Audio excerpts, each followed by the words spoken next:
Ladies and gentlemen, this is your captain speaking. आज की flight में आप सबका स्वागत है।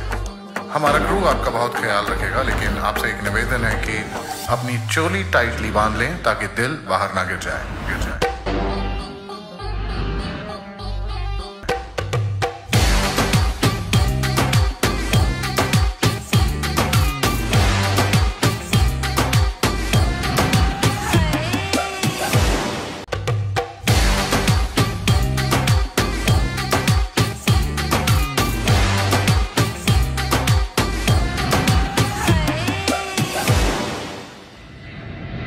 এখন সময় 9টা। এখন বাইরের টেম্পারেচার -10। আমি আমাদের অ্যাপার্টমেন্টের ব্যালকনিতে দাঁড়িয়ে আছি। কালকে পুরো দিন তুষারপাত হয়েছে, পুরো দিন তুষারপাত। এবার একটু বাইরের দৃশ্য দেখাই, তুষারপাতের কি অবস্থা হয়েছে। এই হচ্ছে আমাদের অ্যাপার্টমেন্ট থেকে যে গাছগুলো আছে সে তার উপরে যে তুষারপাত ছিল, আর নিচে লোক অপেক্ষা করছে, বাস স্ট্যান্ড রয়েছে ওখানে, বরফের ফুটে আছে গাছের মাথায়। আজকে রোদ দেখতে পাচ্ছি, কালকে আজকে সূর্যের মুখ দেখতে পাচ্ছি। এখানে এসিও রয়েছে, গরমকালে এটা দরকার। আমাদের আগের এপিসোডের তুষারপাতের মধ্যে বেড়ানোর জায়গাগুলো ছিল ব্ল্যাক ক্যানিয়ন, ইয়েলো বা মুন ক্যানিয়ন আর শেরিন ক্যানিয়ন, আর সঙ্গে ছিল ক্যান্ডি আর কলসাই লেক। আমাদের আজকের এপিসোডে দেখাবো কোকটোবে, অ্যাসেনশন ক্যাথিড্রাল চার্চ আর ওয়ার্ল্ড ওয়ারের স্মৃতিস্মারক প্যানফিলোভাক্স পার্ক। গাছগুলোর চেহারা কি সুন্দর, ক্রিসমাস ট্রি হয়ে আছে।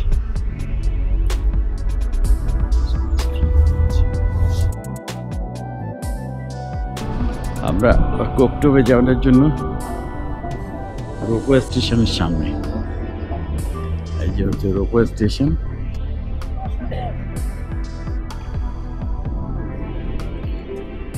এখান থেকে এন্ট্রি, এখান থেকে পাশে একদম সামনে দেখা যাচ্ছে হোটেল কাজাকিস্তান। হোটেলের কাছেই এই কোকটোবে যাওয়ার কেবল কার স্টেশন, যাওয়ার জন্য রোপওয়ে সেন্টার দাঁড়িয়ে আছে। আমরা কোকটোবে যাওয়ার টিকিটের জন্য ঢুকে পড়লাম।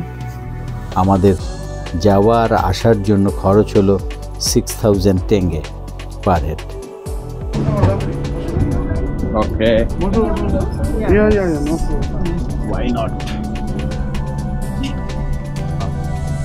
বসো বসো বসো বসো বসো, তাকাও।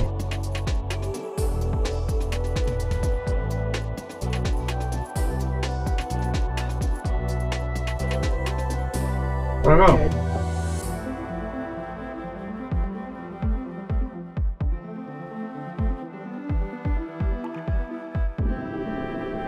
বাড়ির মধ্যে কিছু অ্যাপল ট্রি নাকি এগুলো? ওই যে পাতা টাতা সব পড়ে গেছে। আমার পেছনে দেখা যাচ্ছে আলমাটির সেই ভূমিকম্প বিরোধী টিভি টাওয়ার, আর যে কোনো মাত্রার কম্পন সহ্য করতে পারে। পাহাড়ের ওপরে থাকায় এর উচ্চতার কারণে শহরের যে কোনো জায়গা থেকে দেখা যায়। কোকটোবে আলমাটি শহরের ওপরেই অবস্থিত, সি লেভেল থেকে 1130 মিটার উচ্চতায়। এখানে আসতে গেলে গাড়িতে আর কেবল কারে আসা যায়। শহরের কেবল কার স্টেশন রয়েছে হোটেল কাজাকিস্তানের কাছে।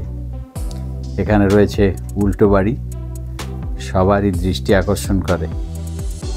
কোকটোবে park, earthquake resistance Koktobe TV tower, recreational area, mini zoo, cafe, apple garden.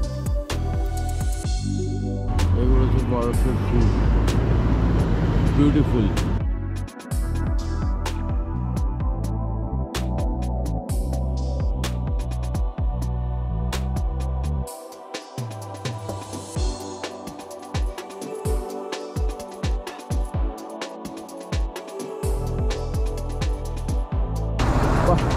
সুন্দর, একদম বরফ পরে পারফেক্ট হয়ে গেছে ক্রিসমাস ট্রি।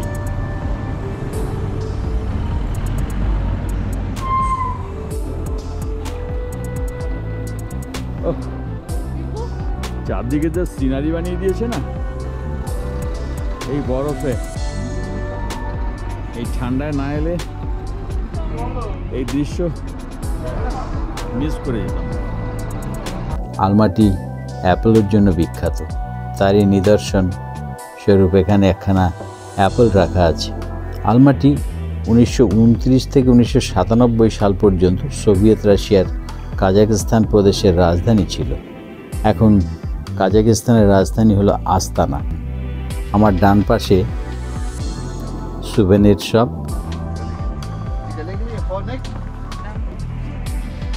সামনে তুষার ঝরে পড়ছে হাওয়ায়। এখানে বেশ কিছুটা সময় কাটানো যায়। এই এখানে হুইল রয়েছে, আচ্ছা চারদিকে ঘুরে ঘুরে শপিং এরিয়া রয়েছে পাশে এখানে, আর কিছু রাইড রয়েছে। চলুন আমরা কিছু ঘুরে ঘুরে দেখি কি আছে ছবিটা তুলে নিই দেখতে দেখতে। এই সিঁড়ি দিয়ে ওপরটায় কি আছে একটু দেখে আসি উপরে হেঁটে হেঁটে। সামনে কিছু ট্যুরিস্ট ফটোশ্যুটের জন্য তৈরি হচ্ছে।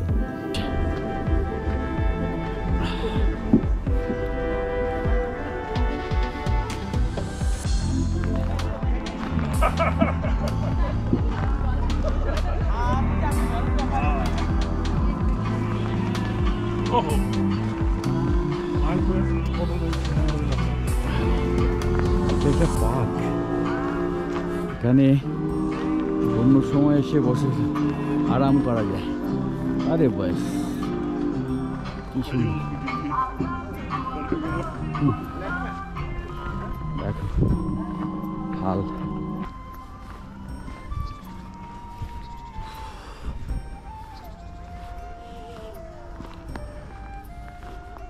এখানে অনেক কিছু থিয়েটার বা দেখার মতো কিছু আছে, আর অনেক এখানে দেখার আছে। কিছু পয়সা করি খরচ করলেই সেগুলো দেখা যায়, অনেকগুলো জায়গা রয়েছে। গেম প্লেস,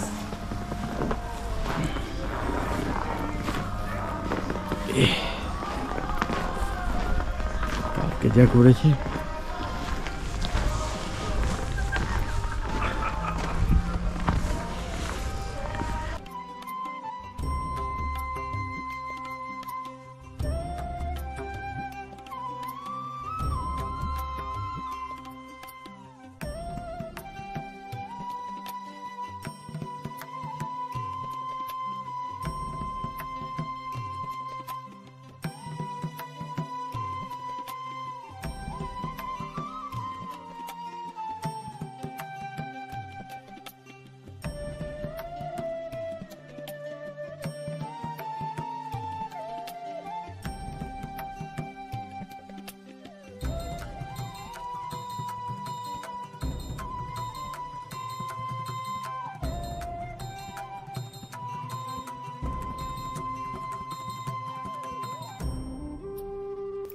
এখানে এই মিরর হাউস আছে।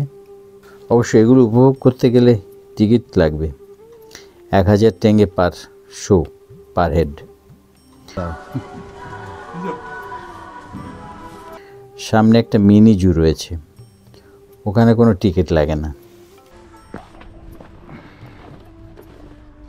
ওরে বাবা, দে আর দ্য পালওয়ান্স। এই দেখো খালি যা হয়।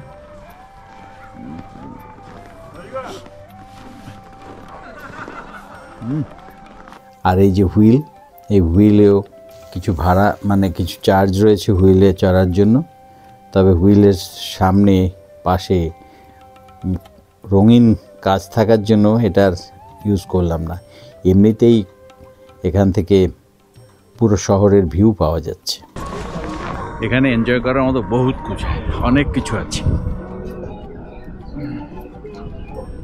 পকেটে লাখো লাখো না কোটি কোটি টেঙ্গে ভরে নিতে হবে আর খরচ করতে হবে, তাহলেই হবে।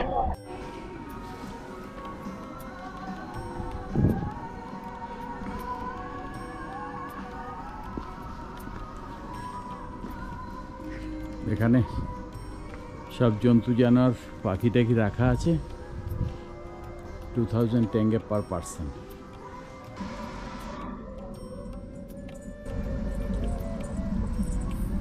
City view.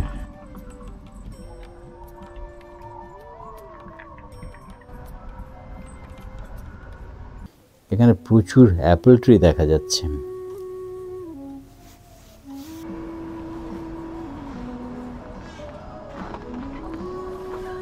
স্প্রিংটাই বেস্ট সময় এখানে ভিউ করার জন্য, বেড়ানোর জন্য। আমরা কলকাতার লোক, এত ঠান্ডা সহ্য করা মুশকিল। একটু বলে রাখি, অবশ্য বলতে একটু বাধে, কেউ হয়তো বলবে নিজের ঢাক নিজেই পেটাচ্ছেন, তবুও বলছি যারা প্রথম দেখছেন একটু সাবস্ক্রাইব করে দিলে খুশি হতাম, আর কমেন্টস চাই। আমরা কোকটুবে থেকে নেমে যাচ্ছি।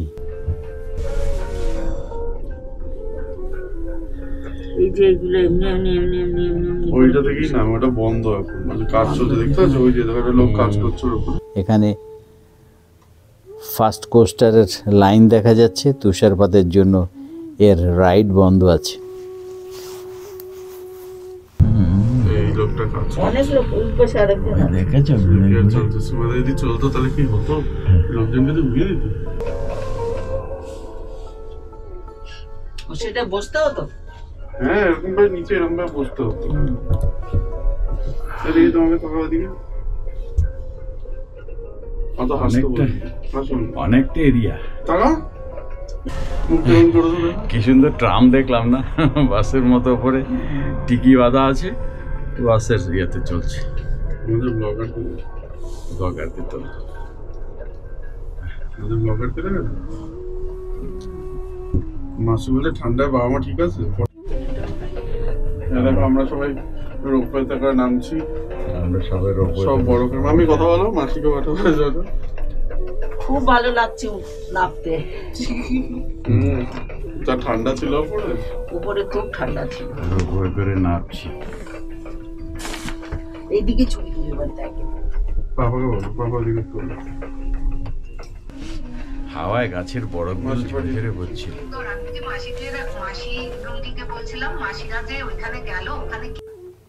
আমরা এখন অ্যাসেনশন ক্যাথিড্রাল চার্চের মধ্যে বেড়াচ্ছি। এই চার্চটি 28 প্যানফিলোভক্স গার্ডসম্যান পার্কের মধ্যেই পড়ে। এই গির্জাটি 1907 সালে সম্পূর্ণ হয়েছে। এটি 56 মিটার উঁচু, কোনো লোহার পেরেক ছাড়াই সম্পূর্ণ কাঠের তৈরি, আর এটি দেশের দ্বিতীয় কাঠের তৈরি গির্জা।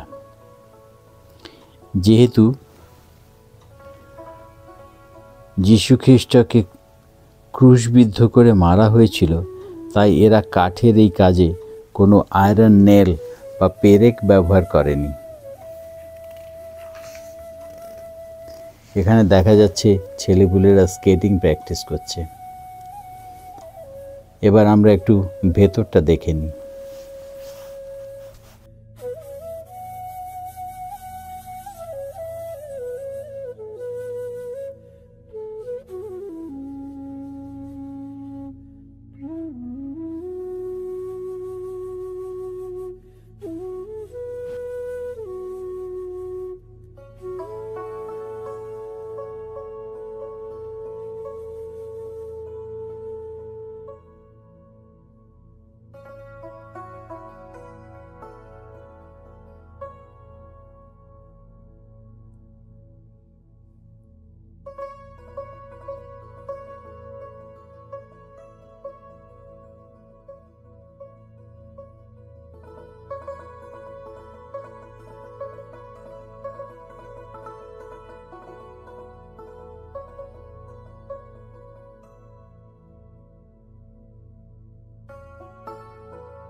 ভেতরের কারুকার্যগুলো খুব সুন্দর। ভেতরে নীরব ছিলাম, এবার বলছি ভীষণ সুন্দর করে সাজানো। এবার আমরা যাব দ্বিতীয় বিশ্বযুদ্ধের স্মৃতিফলক দেখতে প্যানফিলোভক্স পার্কের এক পাশে। 28 প্যানফিলোভক্স গার্ডসম্যান পার্ক। এই পার্কটি 28 জন গার্ডসম্যানকে সম্মানিত করে। রেড আর্মির আলমা আতা পদাতিক ইউনিটের 28 জন সৈন্য যারা মস্কোর যুদ্ধে মারা গিয়েছিলেন। মস্কোর যুদ্ধ মানে দ্বিতীয় বিশ্বযুদ্ধের সময় মারা গিয়েছিল। সোভিয়েত জেনারেল ইভান প্যানফিলোভক্সের নামে নামকরণ করা হয়েছে। একটি চিরন্তন শিখা এই মৃত সৈন্যদের স্মরণ করে। 15টি সোভিয়েত প্রজাতন্ত্রের সমস্ত সৈন্যদের সম্মান জানিয়ে একটি কালো স্মৃতিস্তম্ভের সামনে অবস্থিত। এই পার্কটি 18 হেক্টর এলাকা জুড়ে অবস্থিত। এখানে অনেক বছরের বহু পুরনো প্রচুর গাছপালা রয়েছে। পরিবেশ খুব মনোরম। জীবন একটাই, ঘুরে বেরিয়ে কেতায় বাঁচুন। আজ এ পর্যন্ত, দেখা হবে শেষ পর্বে শিম্বুলাক পাহাড়ে।